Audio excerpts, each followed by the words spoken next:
Awaken your spirit. Chosen ones. People don't fear what you say. They fear what they can't figure out about you. The moment you stop explaining yourself, a strange thing happens. Conversations start without you. Stories begin to circulate that you never authored. Suddenly you're living a so-called double life, according to people who only ever had access to the surface. Not because you changed into something dark or deceptive, but because you quietly upgraded while they were still watching the old version on replay. Here's a fact most people don't like admitting. The human brain fills gaps with imagination when it lacks information. When people don't know what you're doing, who you're talking to, or how you're moving, their minds don't sit still. They create narratives, and those narratives are rarely flattering. Not because you did something wrong, but because boredom mixed with insecurity is a very creative author. Give people too much access and they get comfortable. Take some of it away and suddenly you're secretive. Funny how that works. What's really happening is simpler and more uncomfortable than the rumors. You stopped broadcasting. You stopped narrating your life like a public service announcement. You realize that privacy isn't hiding, it's selecting. And for people who built their sense of closeness on constant updates, your silence feels like a plot twist they weren't prepared for. So they label it a double life, because the idea that you're simply living without them hurts the ego. And let's be honest, if someone has enough free time to create an entire fictional series about you, complete with side characters and dramatic backstories, congratulations. You've officially become more interesting than their own life. That's not secrecy. That's influence you didn't apply for. This isn't about deception. It's about evolution, projection, and what happens when a chosen one outgrows the audience but stays in the same room.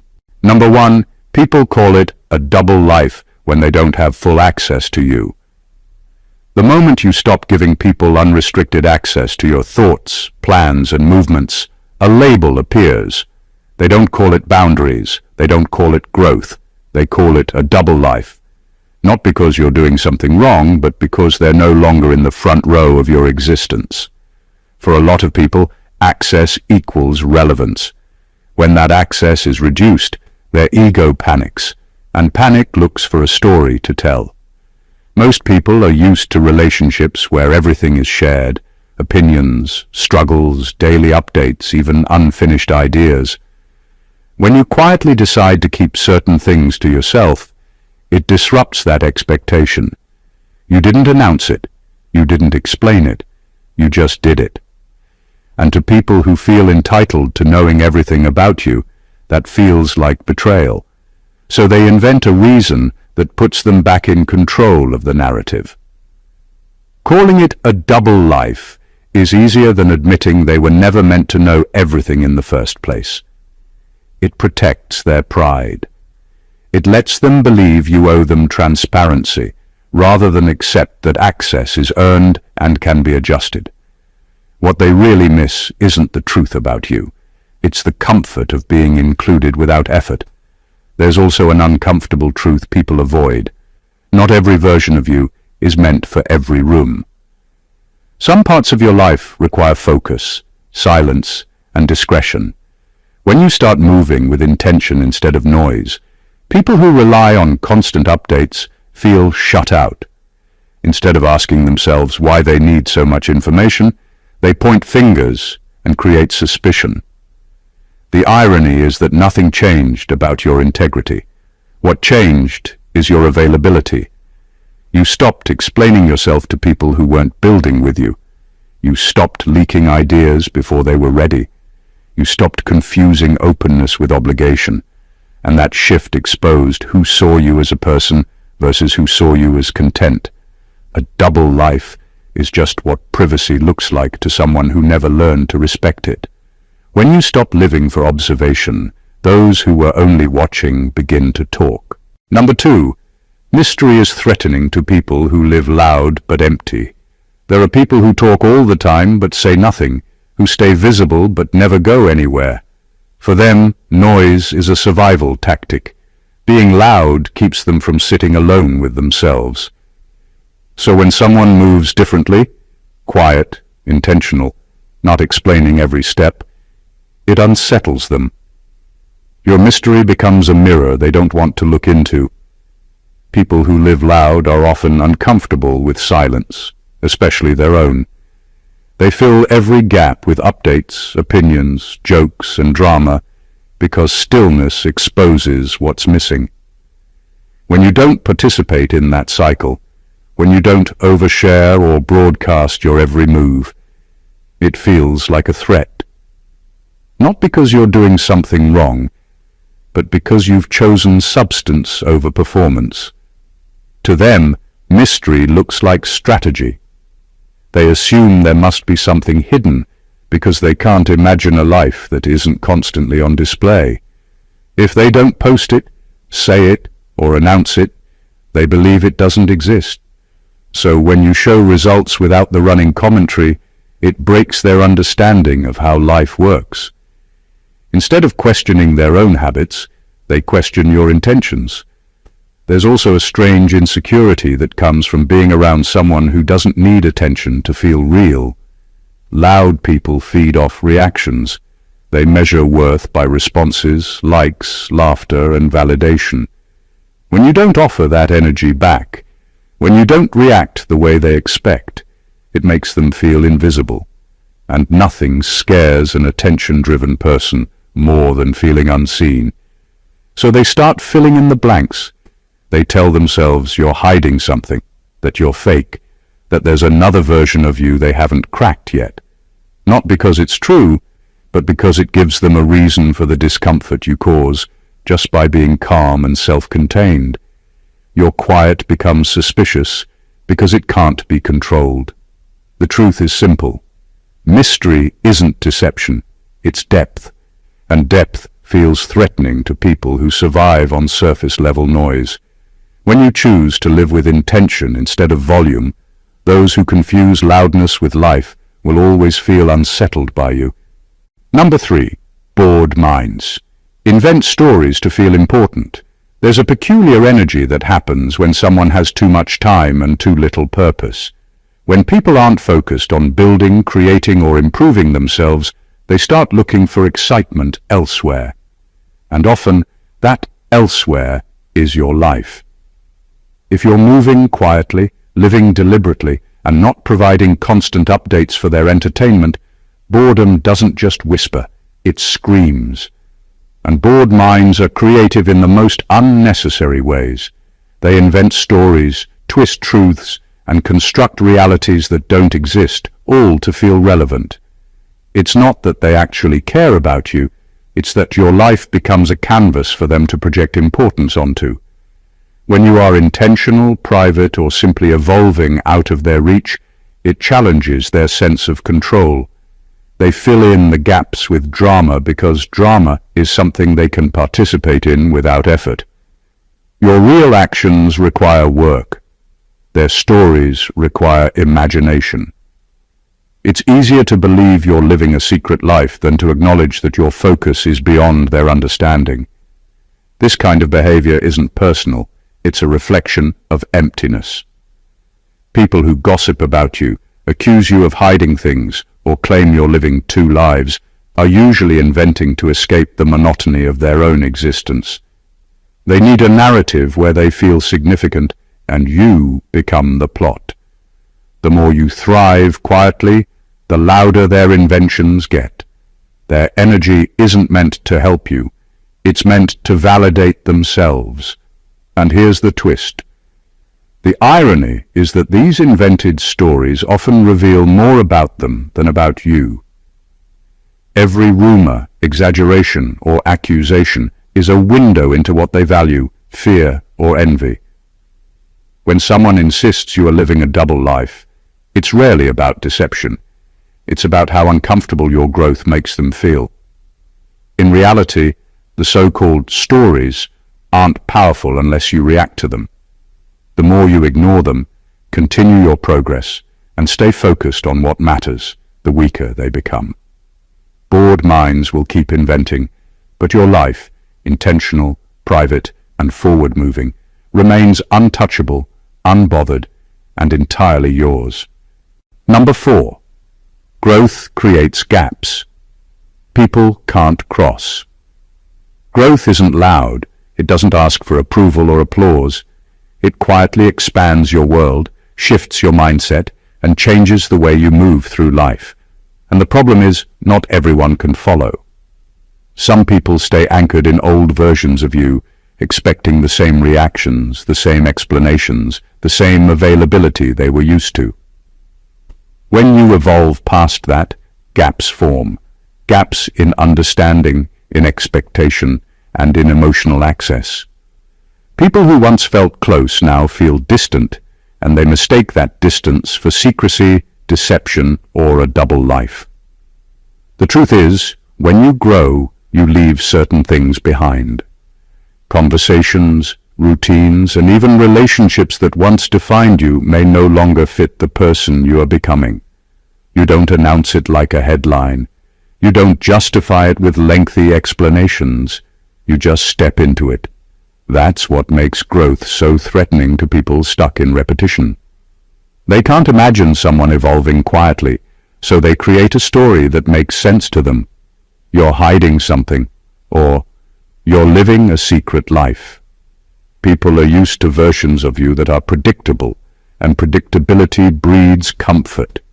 When that predictability disappears, their brains scramble for answers. They fill gaps with speculation, gossip, and assumptions. Growth doesn't apologize for leaving people behind, because those gaps aren't flaws. They're the natural outcome of transformation. The harsh truth is that some relationships simply weren't built for the next stage of your life. People who complain about your double life aren't frustrated by dishonesty. They're frustrated by their inability to keep up. They expect the old you, the version they understood, the version they controlled. But growth is inherently uncontrollable. It challenges old perspectives, unravels assumptions, and exposes the limits of other people's imagination. The irony is that these gaps, though uncomfortable for them, are necessary for you. They create space for focus, for clarity, and for alignment with the people and opportunities that actually match your evolution. Being misunderstood by those who can't keep pace isn't a failure. It's proof that you're moving forward. And when growth creates distance, it's not because you're hiding, it's because you're rising. Number 5. You changed the rules by not needing validation. There's a moment in life when you stop seeking approval, and the world suddenly reacts like you've broken an unspoken law. People who once felt comfortable commenting, critiquing, or controlling your choices notice immediately. They see it as unusual because you no longer play by the rules they've set for you. You stopped performing for recognition, stopped bending your truth to fit expectations, and stopped seeking permission to exist on your own terms. That's when accusations of double life or secret start. They're simply trying to explain why someone isn't living according to their standards. When you stop needing validation, your actions stop being predictable. You make decisions based on vision and principle, not applause. You no longer explain every move, justify every choice, or account for every interaction. To some, this feels like strategy or concealment, but in reality, it's just self-possession. You aren't hiding anything. You are simply prioritizing what matters over what impresses. The quiet confidence you carry can unsettle people who have built relationships, and sometimes entire perceptions of life, around constant affirmation. Not needing validation also exposes the truth about those around you. People who thrive on attention, gossip, or control suddenly feel unsettled because they relied on your responsiveness to feel secure. They mistake your independence for deceit because they've never experienced someone acting without reference to their judgment. By refusing to perform for others, you force them to confront their dependency, their assumptions, and often their envy. The irony is that freedom from validation isn't isolation, it's liberation. You gain clarity, focus, and authenticity. You stop being weighed down by unnecessary commentary and begin operating at a level others can't predict or influence. The double life narrative emerges not from your actions, but from their discomfort with your self-reliance. In essence, you change the rules by realizing that your life doesn't require permission, explanation, or applause. And when that happens, it's not a secret or a lie. It's proof that you've stepped into a version of yourself that is untouchable, unshakable, and unapologetically yours. Number 6. They don't want the truth. They want control. Some people aren't actually curious about what's real. They're curious about who they can manipulate. When you start living intentionally, quietly, and on your own terms, it makes them uncomfortable because control has always been their default. They don't like uncertainty, and your life, when lived with boundaries and purpose, introduces a kind of unpredictability they can't manage. Instead of asking for clarity or trying to understand, they invent stories, assign motives, and accuse you of deception. Their goal isn't truth. It's a way to reclaim a sense of influence over you. Control is a silent addiction. People who thrive on it don't handle independence well. If you stop over-explaining, stop performing, or stop living for their approval, they feel destabilized. They confuse autonomy with secrecy, and your refusal to fit into their narrative becomes a threat. When they call you out for double lives or hidden motives, it isn't about exposing a truth. It's about creating a structure where they can regain dominance. Their gossip, their assumptions, their outrage, all of it is a method of influence, an attempt to pull you back into a space where you can be predicted, measured, and owned. The most revealing part is that their accusations often say more about them than you. They highlight insecurity, envy, and fear of loss. People obsessed with control are rarely angry at what you do. They're angry at what you refuse to let them do. Your boundaries, your privacy, your silence, and your focus on self-growth break the mold they've relied on to define relationships, friendships, and influence. They need your life to be transparent because transparency is how they feel safe. But that safety is an illusion. They're afraid of being irrelevant, and they project that fear onto you. What they don't realize is that control has no power over someone who knows themselves. You don't have to explain your choices or defend your life. You only need to continue moving with purpose. The more they try to dictate or interpret, the more visible it becomes that their need for control was never about you. It was about them.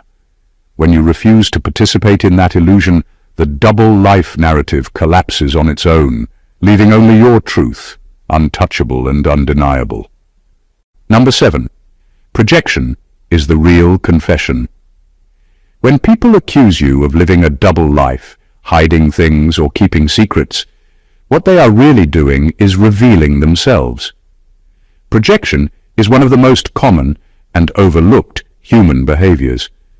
It's easier to point fingers than to confront personal flaws. When someone tells a story about you that isn't true, the details they choose often mirror their own habits, fears, or desires. Their accusations aren't about uncovering your truth. They're about confessing, without realizing it, their own. People who constantly claim that you're hiding something usually have something they're uncomfortable admitting about themselves. Maybe they lie, maybe they manipulate, maybe they withhold information, but it's far simpler to accuse you than to face their reflection. Every rumor, every suspicion, every dramatic declaration is a mirror held up to them. The irony is thick. The more they insist you're secretive, the more likely it is they are the ones who actually struggle with honesty or transparency. This is why you can't take these accusations personally.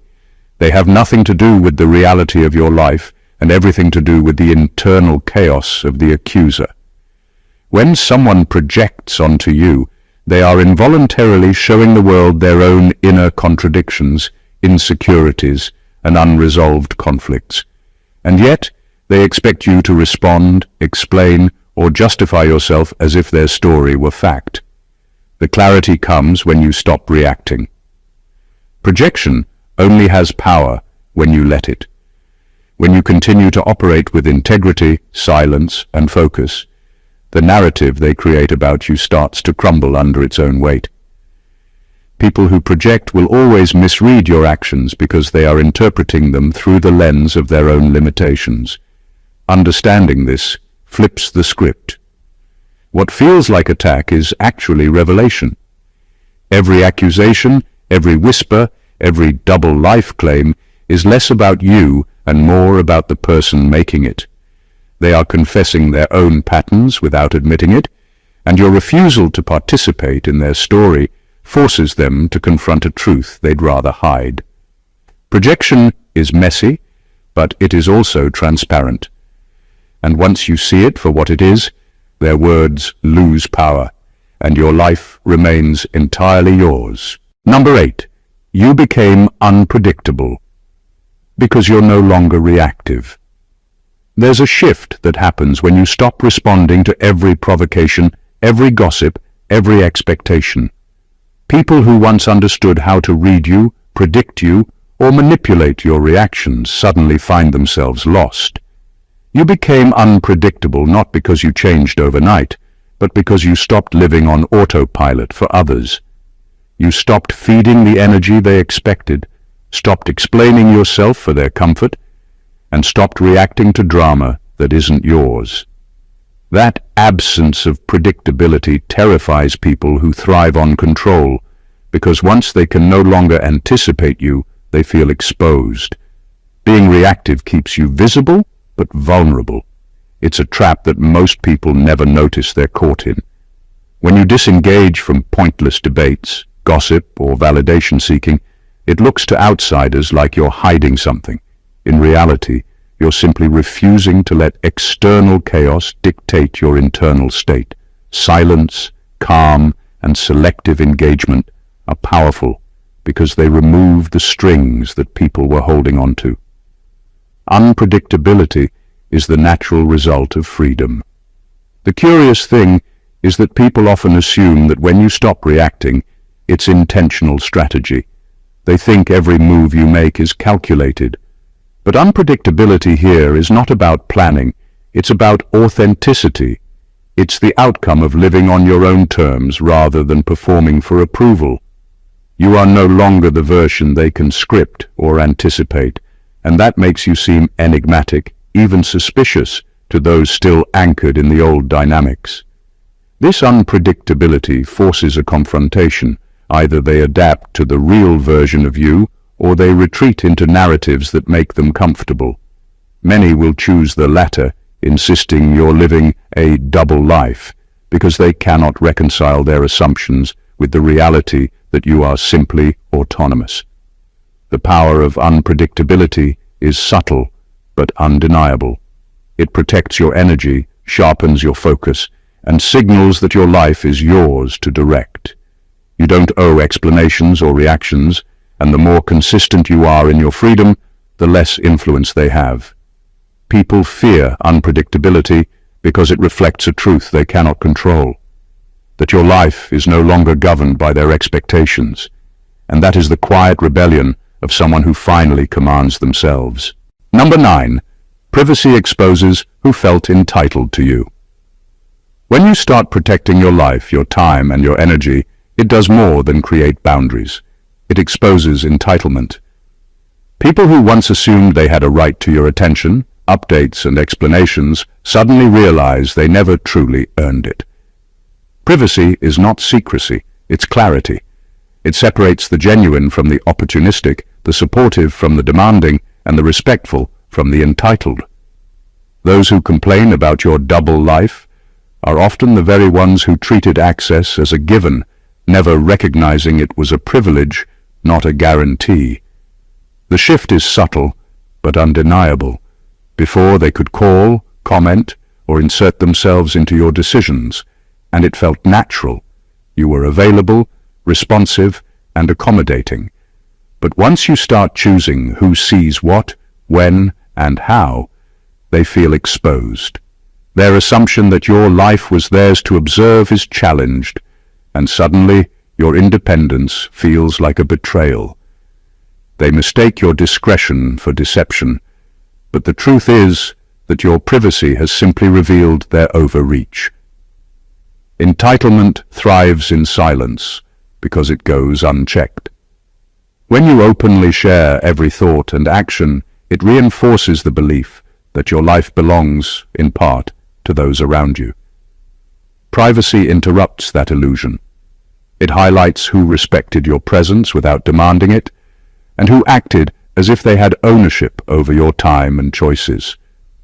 People notice when they no longer have that automatic window into your life, and for some, it's uncomfortable enough to invent narratives that explain it away. This exposure isn't accidental. It's a natural consequence of stepping into self-respect and intentional living. Privacy isn't about hiding, it's about prioritizing, selecting, and preserving the parts of your life that matter most.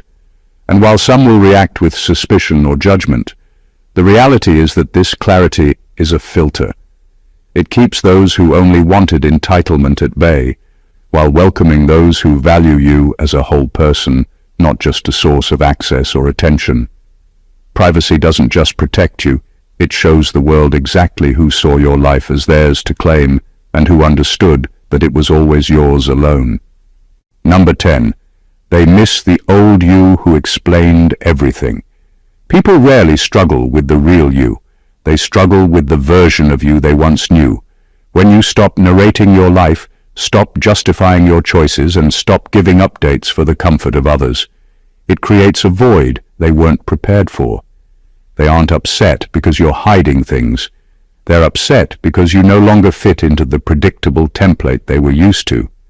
They miss the old you, the version that explained everything, apologized for everything, and provided constant reassurance. That version was convenient, easy to understand, and easy to manipulate. The new you is none of those things, and that's threatening. The truth is, the old version of you was never sustainable. You can't live to meet everyone else's expectations and still grow into your fullest self. When you stop over-explaining, you begin to operate on your own terms. Decisions no longer need justification, and actions don't require commentary. To some, this independence looks suspicious. It looks like secrets or hidden motives, when in reality it's simply self-possession. Your life is no longer a story for others to interpret. It's a life you inhabit fully, without apology or explanation. This absence of narration forces people to confront their own dependency. They realize they were attached to the version of you that served their comfort, not the version that is authentically living. And that discomfort often comes out as accusations. You're living a double life. You're hiding things. You've changed. They aren't wrong that you've changed. They just can't reconcile that the change isn't about them. Missing the old you is really about missing control. People liked the version of you that was available, predictable, and endlessly accommodating. When that version disappears, they project meaning onto your silence, creating stories to fill the gap. What they call a double life is actually evolution in motion. The new you is stronger, calmer, and self-directed. And while some mourn the version they knew, you are free to live the version you are meant to be. The old you was easy for others to digest. The new you is impossible to ignore. Number 11. Your inner world got richer than their outer noise. There's a quiet power in developing an inner world that no one can invade. While some people spend their time performing, reacting, and broadcasting, you've been building, reflecting, and growing in ways they can't see. Your inner world, your thoughts, your plans, your focus, your values, has become a space that belongs entirely to you, and that makes noise outside of you feel irrelevant to your progress. To those who live in constant chatter and distraction, this unseen depth is threatening, because they are forced to measure themselves against something they cannot touch or control. When your inner life is rich, silence becomes powerful. You no longer need constant validation or recognition to know your worth. You no longer respond to every comment, gossip, or critique because you understand that your life is bigger than their perception. And here's the uncomfortable truth. Most people judge what they can observe, not what exists beyond their view. So when they see calm, measured actions and intentional living instead of performance, they assume deception. They invent stories about hidden motives or a double life because they can't comprehend substance that doesn't perform for them. What they miss is that your richness isn't about secrecy, it's about ownership. Every moment spent in reflection, in learning, in creating, or in simply observing yourself is a moment spent strengthening your foundation. Meanwhile, the people who rely on noise to feel alive are left with nothing but assumptions, jealousy, and frustration. Their outer noise can't compete with an inner world that is alive, expansive, and unbothered. This imbalance reveals more than just growth. It exposes priorities. People who fixate on what they see are clinging to superficiality, while you operate from depth. Their suspicion isn't a reflection of your life, it's a reflection of their inability to cultivate one of their own. Your life, lived with intention and depth, naturally creates misunderstanding, envy, and intrigue. And that's exactly what it should do. Because a rich inner world isn't meant to be explained, it's meant to be lived. And living it fully will always outshine the shallow noise around you. Number 12. Rumors are currency in socially bankrupt spaces. There's a strange economy in human behavior, and in certain circles, rumors are the highest form of currency. When people lack purpose, direction, or meaningful achievement, they turn to narratives about others to create value for themselves. In these socially bankrupt spaces, gossip isn't about truth. It's about power, relevance, and the illusion of control. Your life, lived quietly and intentionally, becomes prime material for this kind of economy because it highlights what they don't have: focus, depth, and self-possession. People trade in rumors because it gives them significance without effort. They don't need to build, create, or evolve. They just talk. They take your actions, your boundaries, and your silence, and spin them into elaborate stories, convincing themselves they are uncovering hidden motives or secret lives. In reality, it's less about you and more about their hunger to feel important in a world they haven't conquered. Your presence becomes a stage, and your discretion becomes the plot twist they can't explain. The irony is that this currency is fleeting, unstable, and ultimately reveals more about the issuer than the subject. Every rumor is a reflection of fear, envy, and insecurity. The louder the story, the emptier the source. They measure influence by how much attention they can draw to a fabricated drama, while you measure influence by how far you can advance without being distracted. In this economy, you are wealth without even trying, and their attempts to interpret, dissect, or expose you only make them poorer in substance. This dynamic also exposes entitlement and expectation. They assume access is owed, visibility is compulsory, and explanation is a duty. When you withhold those things, they must invent alternatives to fill the void.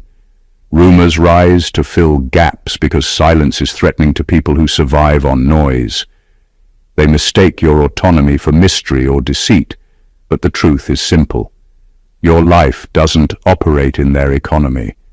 Living intentionally makes you untouchable in ways they can't understand. Rumors will circulate, stories will be invented, and accusations will fly. But currency only has value when it's traded. Your reality, private, focused, and forward-moving, cannot be bought, sold, or diminished. And in the end, the louder they get, the clearer it becomes who is building a life and who is just talking about one. Number 13. You trigger them, because you're not easily read anymore. There's a certain frustration that arises when someone becomes difficult to predict. People who are used to reading you like an open book suddenly find themselves confronted with silence, boundaries, and a life that doesn't need their commentary. You trigger them not because you're doing anything wrong, but because you no longer respond the way they expect. Your calm, your discretion, your focus on what matters, all of it disrupts their sense of control. And when someone feels out of step with what they thought they knew, they create stories to explain it. That's where the double life accusations start. Predictability is comforting for many. They know how you will react, what you will share, and how your energy will respond to theirs. When that pattern disappears, it causes discomfort, confusion, and sometimes even fear. People don't often ask themselves why they need so much access. Instead, they label your independence as secrecy. They can't accept that your life operates outside of their expectations, so they fill the void with narratives that make them feel safe and justified. Being unreadable is a byproduct of self-mastery. You've learned to operate intentionally, without letting external noise dictate your actions. Your energy is no longer a resource to be mined, and that unpredictability makes you appear distant, complex, or mysterious to those who relied on access. The truth is, you aren't trying to confuse anyone. You're simply prioritizing your focus, your growth, and your peace. Your life is no longer an open text for others to interpret, and that triggers discomfort in people who thrived on their ability to anticipate, manipulate, or influence. The more they try to define or explain you, the more obvious it becomes that their assumptions were about control, not reality. You don't owe clarity to anyone who only wants access for validation or gossip. Your unpredictability isn't a flaw. It's a shield, a filter, and a statement. You trigger them because they are encountering a truth they can't digest, that your life belongs to you, not to the interpretations, expectations, or convenience of others. Number 14. Being misunderstood. Is the price of outgrowing your audience. Growth is rarely comfortable for the people around you. The more you evolve, the more your life stretches beyond their understanding, their expectations, and their imagination. When you outgrow the old patterns, routines, and narratives that defined your relationships, it naturally creates distance. And when distance appears, misunderstanding quickly follows. People label your independence, focus, and discretion as deception. They call it a double life because they are trying to make sense of a reality that no longer fits the version of you they thought they knew. Being misunderstood is not a reflection of your choices, it's a reflection of theirs. Many people measure closeness by access, not by authenticity. They assume that if they can't explain your actions, it must mean you're hiding something. They forget that growth doesn't need validation and that evolution often happens in silence. When you stop over-explaining, they feel excluded. When you prioritize your purpose over their expectations, they feel suspicious. And so, misunderstanding becomes the default response to someone who no longer exists to meet old standards. The irony is that being misunderstood often signals progress. It means you are operating on a level that others cannot follow, or perhaps cannot comprehend. Your focus is on your path, not on catering to perception. Every boundary you set, every choice you make quietly, and every opportunity you embrace without broadcasting sends the message, your life belongs to you. And that is intimidating to those still tethered to superficial observation, gossip, or expectation. Misunderstanding is also a filter. It separates those who can accept your growth from those who cannot. People who criticize, speculate, or accuse you of secrecy are often the ones who never truly aligned with your purpose in the first place. Your evolution exposes not flaws in you, but limitations in them. The price of outgrowing your audience is discomfort, suspicion, and rumors, but it also comes with freedom, clarity, and authenticity. When people misunderstand you, it is proof that you are moving beyond the familiar, the convenient, and the shallow. Your life no longer needs their approval. It only needs your alignment with yourself. Misunderstanding is not a burden. It is the inevitable consequence of living beyond expectations and embracing your true path. Everything we've explored comes down to one undeniable truth. Living intentionally, privately, and authentically is powerful and uncomfortable for those who rely on predictability, access, or gossip to feel secure. The so-called double life accusations, the invented stories, and the misunderstandings are not reflections of your choices. They are mirrors showing the fears, envy, and limitations of others. What they call secrecy is really growth. What they call hidden motives is focus. What they call unpredictability is freedom.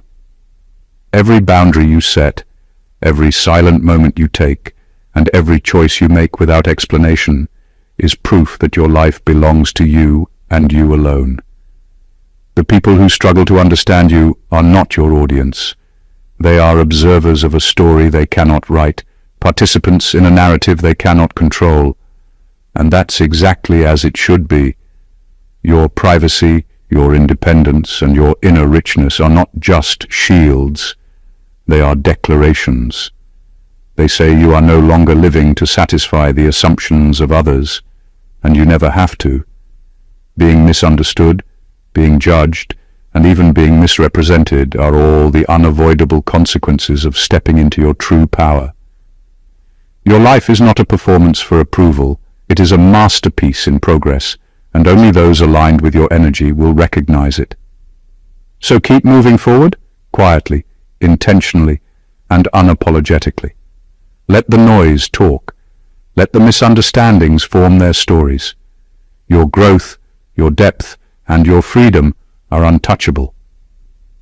What they call a double life is actually the life of someone who knows their worth, protects their peace, and refuses to shrink for anyone's comfort.